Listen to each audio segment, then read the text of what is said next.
ready na natin. No? Ito yung, wait lang, set up natin. Yan. Isang katutak na ano. Tapos itong maliliit natin, di ba, kanina.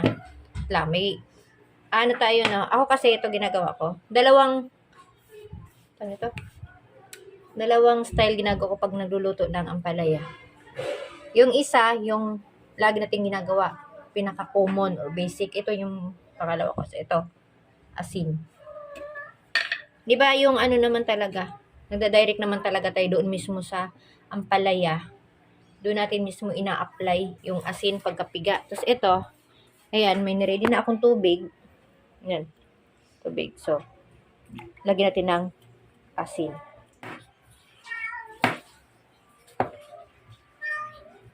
Sana wala ito masyadong sira, no? Oh, hinog na! Kapag tingin natin, ito yung pinaka-native na ano, ampalaya. Gusto ko magtanim talaga nito. Baka ito na yung ano. May tanim ako sa labas, iba. Kung anong pwede ito ipaso. Tatry ko to. Naglagay na ako ng ano. Naalala ko pala bigla, nakita ko pumula to, biglang nag-ano sa utak ko. Alam mo, yun na lang ako. Ayan, no. Si tatay kasi, yung tatay ko, may one and only tatay Paping. Naalala ko siya nito, maliit pa ako, nag-ano kami ng ampalaya. Kasi maliit pa ako, hindi talaga ako kumakain ng ampalaya, no. Ano na lang yun, nung nag-asawa na ako. Kinain niya to eh. Ito oh, ito sila. Nakakain ba talaga to, Sel? Yan, kinain to ni tatay. Oh, yung pula na yan. Yan, yung pula, yung bumabalot sa buto. Kinindi niya yan. Yan, tapos ang ginawa niya, dahil medyo magulang na, ang ginawa niya ay inihaw na lang niya yung ampalaya. Inihaw, sa Tagalog inihaw. Pag sa probinsya is gisugba. Gisugba na lang. Tapos gisawsaw niya sa suka na may sili. Yun. Pero hindi talaga ako kumakain ng ganyan. Ito ngayon, ganitong luto lang kinakain ko. So, try ko to. Sorry. Patuloy tayo.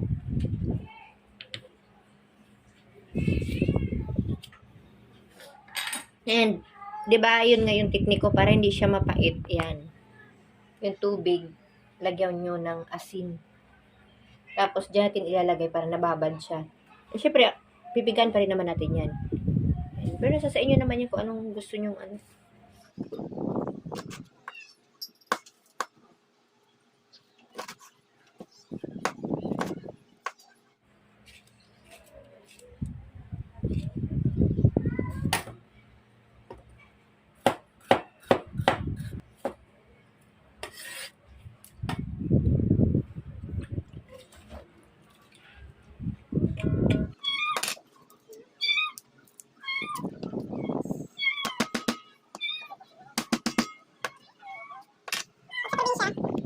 Kami ni tatay, sinasama to ni tatay pag isa. Oh. Di ba tanggalan mo na siya ng unang layer ng ano, yung parang madumi. Kasi ito yung pangalawa, yung medyo manipis na. Yan. Kasama to. Ang bango din, nakakadagdag din to ng ano, aroma. Yung amoy. Nag-isa ka lang naman, pero akala ng kapitbahay mo kung anong putahe niluluto, meron kayo. Pala niluto nyo, nag-ano lang pala. Nagkalo-kalo ng kanin. Kalo-kalo means nagsangag. Yan.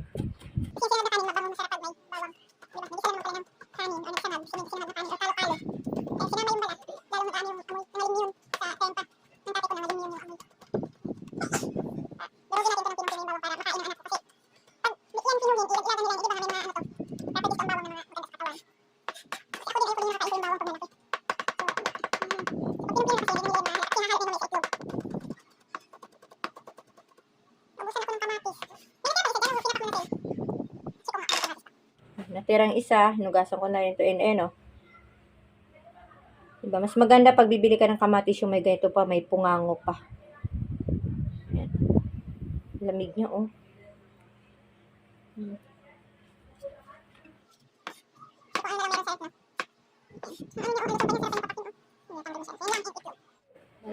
Dalawang itlog lang. Ano ko lang. Ayan. Ito na natin. So, i-drain pa rin naman natin ito, syempre, diba? Mag-ano ko? Si Edsin, no? Ano talaga? Tatawagin niya ako, papanoorin ako sa video na pinapanood.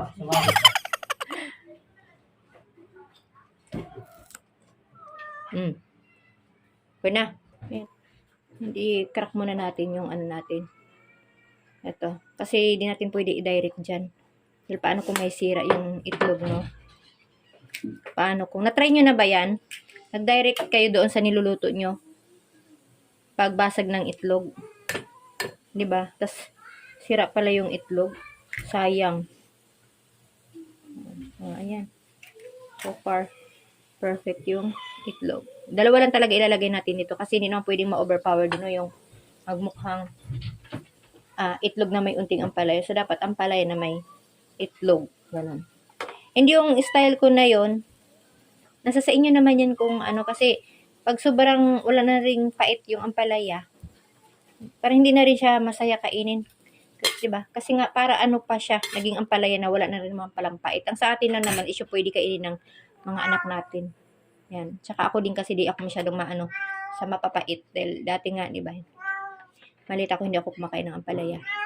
Inid ko pala nung anak na ako. So, syempre, anemic ang lola nyo. Pinagdagan natin unti. So, kailangan ko kumain ng mga padagdag ng dugo. Mga ampalaya, talbos ng kamote na pula. Yan, kasi yun yung mga nire-recommend. Yan. Hindi na talaga pwede mag-arte-arte sa pagkain, no? Yung importante may makain. Kala sa katulad ko nga anemic, di ako pwedeng mag-arte-arte kasi may anak tayong kailangang mabuhay, no? So, kailangan nating mabuhay para mabuhay din yung mga anak natin na alagaan natin.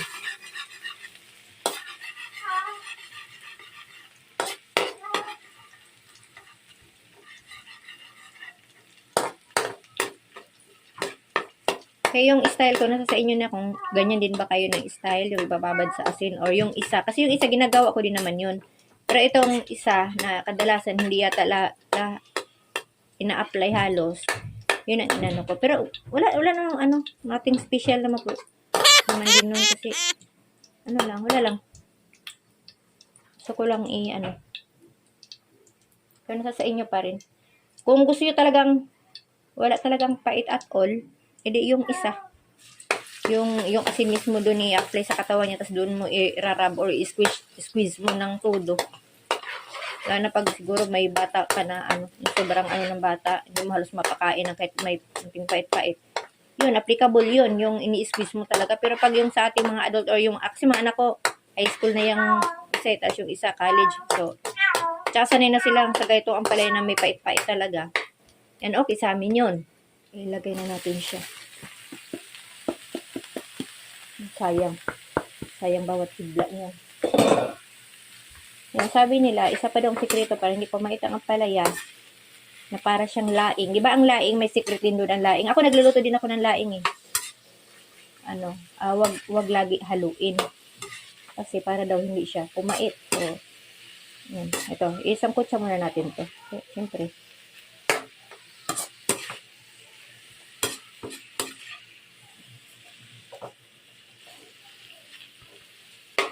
Kapag hindi naman tayo professional, diba?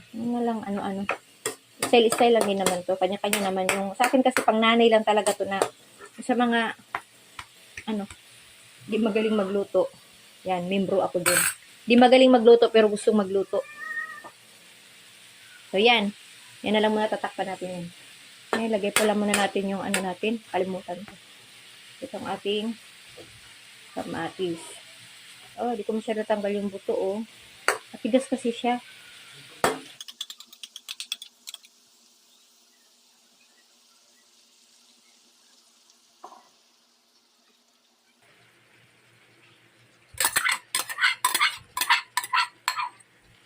Diba?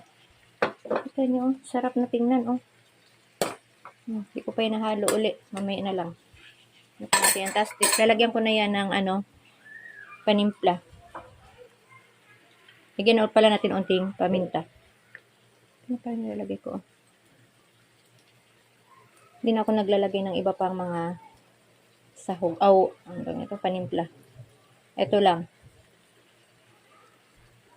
Ito lang yung panimpla na to. Alam niyo yan, di ba? Dinurog ko na. Yan siya. Para hindi siya masyadong maalat. Basta alam niyo na to, nakabalot sa ganito.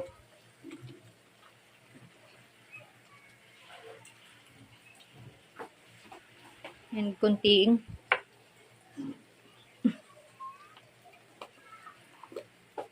paminta.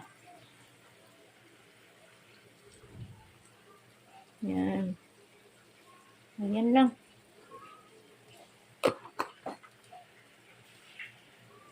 Tignan nyo. Diba? Wait lang. Kaya magliwanag. Yan. Ganyan lang. Haluin na natin.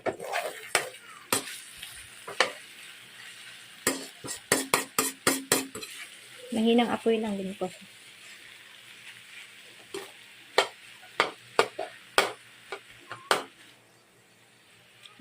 Tikman natin. Sarap na. Inano ko na kanina.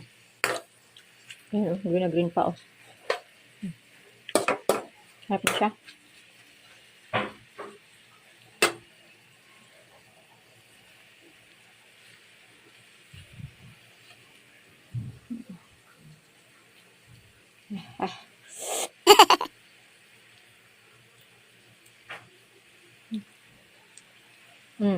Okay na. Lutong-lutong pa sa pagkanain mo. Okay na to. Rapi, halika na, kain na, pi. Pinaligo na yung aking estudyante. Papasok yan ng maaga kasi may periodical ngayon. Umuusok pa. Yan. Diba?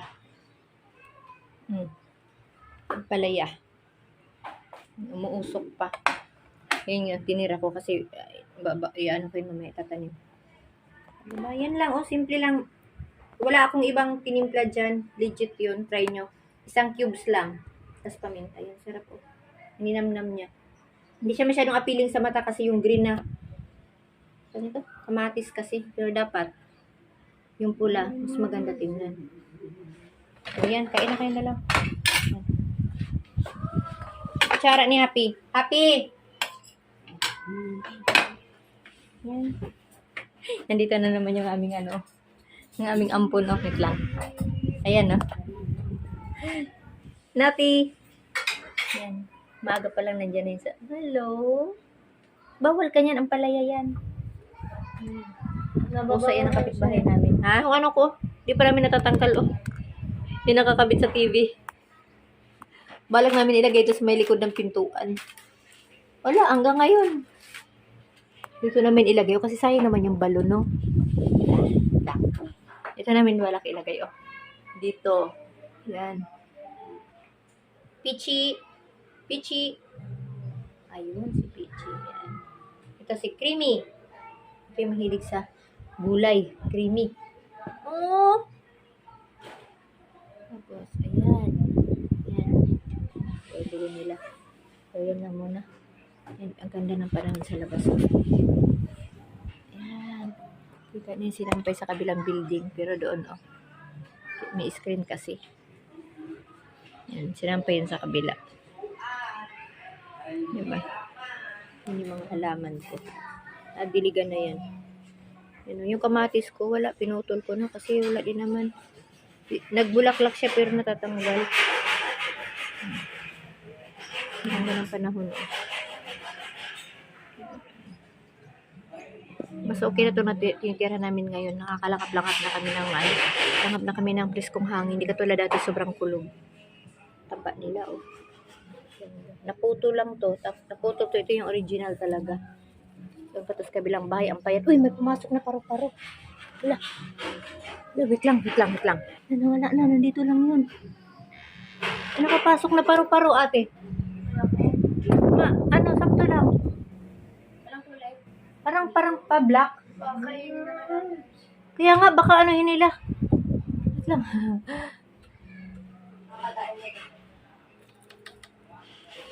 Ala.